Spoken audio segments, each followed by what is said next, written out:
Good afternoon. Well, today's been a short day for me at SERCCC and Funky Bunch, where it is the first Sunday in June for us, which I think is the second or third, whatever it may be, of June, which is our first race meeting for July, every first and third.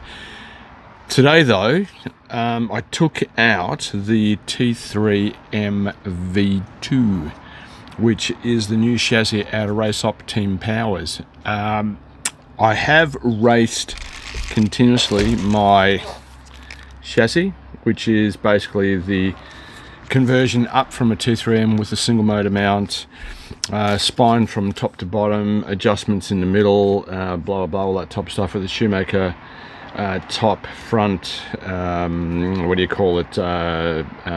arm set. Fixed rear long arms, long arms on the front, which is basically a conversion chassis that I made, chassis and arms. They run shoey pivots. I just find them a little bit more forgiving and outlasting compared to the the T3M, as they would say. The alloy cup screw and the pivot ball. I just find them, they tend to work a lot better. But that's my own preference. A lot of guys like the T3M stuff because you can actually just adjust it as you go along. If it gets worn, just adjust it, worn, get adjusted, and so forth. But that's my conversion chassis. Now, I'm really happy with that, the way it's handled, the way it drives. It does have push, which you can dial out depending on the track surfaces by the screws front and rear. On the front, more grip on the rear, more grip at the front, blah blah blah. You can adjust it accordingly to make it work to the conditions that you're driving on. But for today, and unfortunately lap times are not recorded because I forgot to put a lap transponder in the car, but I ran the V2 in GT class with a plutonium. That's it there. With a plutonium 17.5, DSC 1305 servo on Futaba gear with a 40mm fan and a V5 BT. Set pretty standard, nothing special about that at all. I'll write down the settings as it goes. Pardon me, with the reactive rear end. I got an itchy throat today. To give you an idea, ride height is 5.4 on the front, 5.6 in the rear. 1mm over ride height droop, so droop goes down 1mm more than what the ride height is. I like setting it like that way. On the front, it is on the blocks 4.8 compared to ride height being 5.4, so it gives you an idea where ride height is. Camber 1 degree, rear 1.5. Now, the way this portion of the car is set up, static at ride height, it is 3 degrees. On compression, when the car accelerates out of the corner, 4 degrees. When the car comes into a corner, basically comes, if you want to call it off compression braking, 2 degrees. But when it comes into the corner, to give you an idea, the outside wheel compresses to 4, the inside wheel compresses to 2. It works. It works a treat. More rotation, more stable rotation than my trusted steed that I've been using for the last few months. This is great on a big fast track, but this out-rotates that on a tight track. I can pretty much say I am impressed.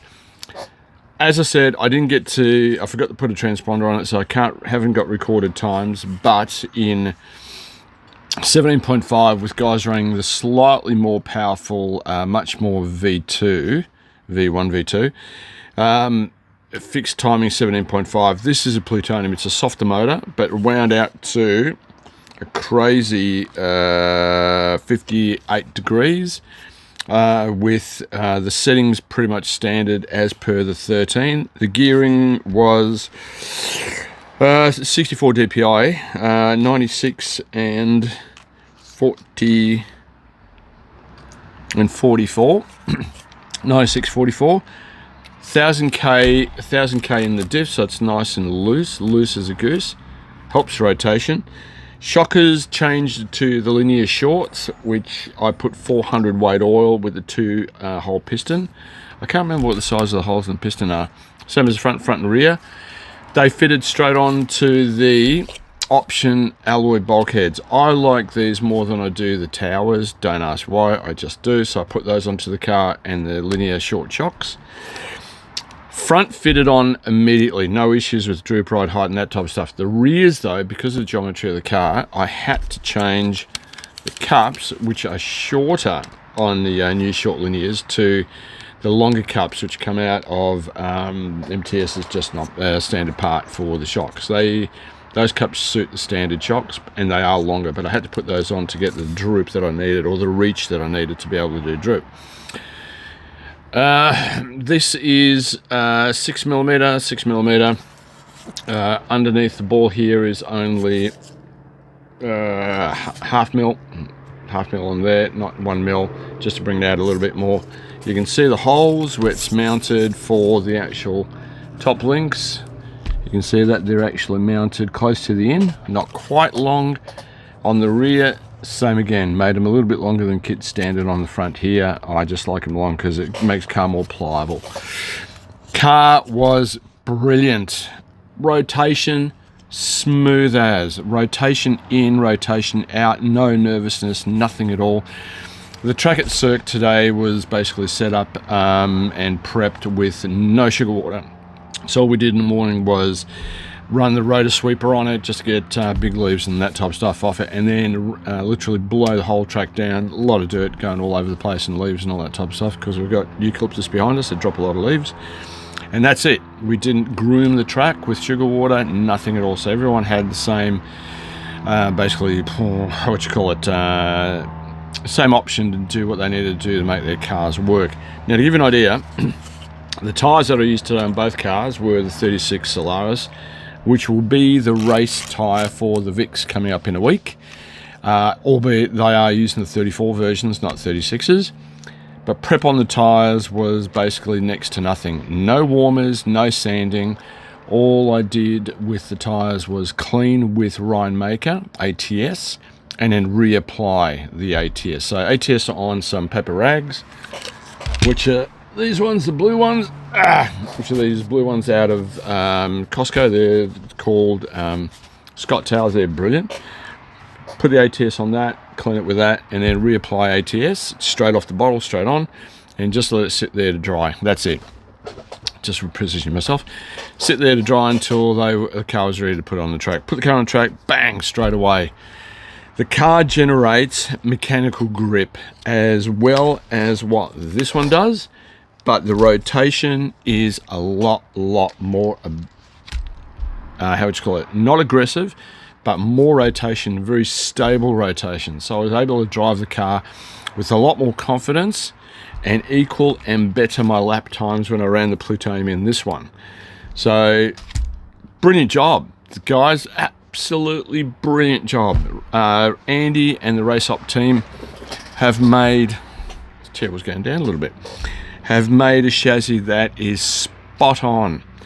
There's no big brain bust trying to figure out what to make it work. Your settings would be pretty much transferred from the old T3 to the V2. The only difference is you set up your active rear. You do need, though, you definitely do need a setup station if you're going to buy the car, because you can't work out what gain you need to get unless you put it on a station. So I borrowed a station from Chris Coughlin, and then set it up so on compression, in other words, when compression happens this way, it goes 4 degrees, but from right height off to release, coming into a corner, goes to 2 degrees, and I get the rotation happening that way, so it's getting away from a lot of push. The front were 1 degree out, 1.5 on the rear. I can't say more than that. The car was brilliant. It's built a lot of confidence in me to drive it harder, because it was rotation without the twitchiness, which is the best part of it. I now got to basically get that to do the same as that, which would be easy. All I'm going to do is change the rear end. It was brilliant to drive, and lap times are fantastic. Now, to a point, that I gave the car to our Presidente, Mr. Brett Marshall. He came down for a couple of hours just to see what things were happening and talk to the guys. He had to go, unfortunately, but I coaxed him into having a drive of that in 17.5, which is a competitive class for the guys that run in the class, but with the plutonium motor, as I said, wound up. And he came off the track after starting in fourth, ending in second, chasing down Foss, who is called the Fossinator for obvious reasons. In GT, he's pretty much the guy to beat. And his words were, wow, this is so easy to drive fast. He was knocked back a fair few times by the back markers to the point that he had to catch back up to the back markers, pass them, then hunt down Foss. And the last lap, he was, I think, from being a lap down, he was back up to about 4 seconds behind Foss, maybe not even that. To the beep. The car was brilliant. In his own words, this is so easy to drive. Once he got hang of the car in the first couple of laps, brilliant. He was happy as a pig in mud. No issues at all. So the guys at RACEOPT have made an absolute killer. Do yourself a favour. Common saying here in Australia. Do yourself a favour. Go out and get the car. It is not dear. It is not dear. It's one of the cheapest cars out of the box. Strip it down. Don't put it on the track out of the box. You do need to strip it down. I don't know why they build it. I think it's cheaper for them to do it than pack everything in bags and you go through it like this, trying to figure out where you are. Strip it down to the bare necessities. Do your shocks. CA all the parts of the chassis that you know will actually delaminate. Sections where it's bolted to the chassis, the screw holes for the actual screws at the bottom. Get a cotton bud, CA those, rebuild it from the ground up. You can pull it down as the main bulk components and then put it back together again. You can't go wrong doing it that way. That way you're making sure that it's built correctly to your standards. Do the shocks. You can redo the diff, but the diff was really good, so I'd suggest that's something that you chose, a choice that you do. Chassis was great. Just buy it, try it. You will be impressed. But as I said, my choice was the alloy shock blocks, which are an option, and also the Pitlane Hobbies vertical tower assembly, because I can't get my head around the horizontal ones. That allows you to put the body posts. They come out just in front of where the wing mounts, so it's nearly top of the wing where it pushes down. It's a little bit tedious doing your ride height adjustments, but you get used to it really quick. That's not an issue at all. The active rear end, absolute killer, worked a treat. That static was, as I said, 3, compression 4, off compression 2. Brilliant. I cannot commend enough the work that Andy and the guys at Team Powers RACEOPT have actually put into this. It is fantastic. The only thing that I would personally change on the car is try and make the option for long arms instead of the standard arms, because the arms are still a standard size as per the T3, the first version, T3M, the first version. All they do is they have obviously the reactive rear end.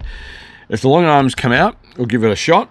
I think Andy is putting a kit together for the long arms, and give it a good thrashing to see what the difference is between this and the shorter arms. I believe the long arms might give it a bit more, how would you call it, poise, make it a little bit less aggressive left to right, but it suits, it depends on your driving.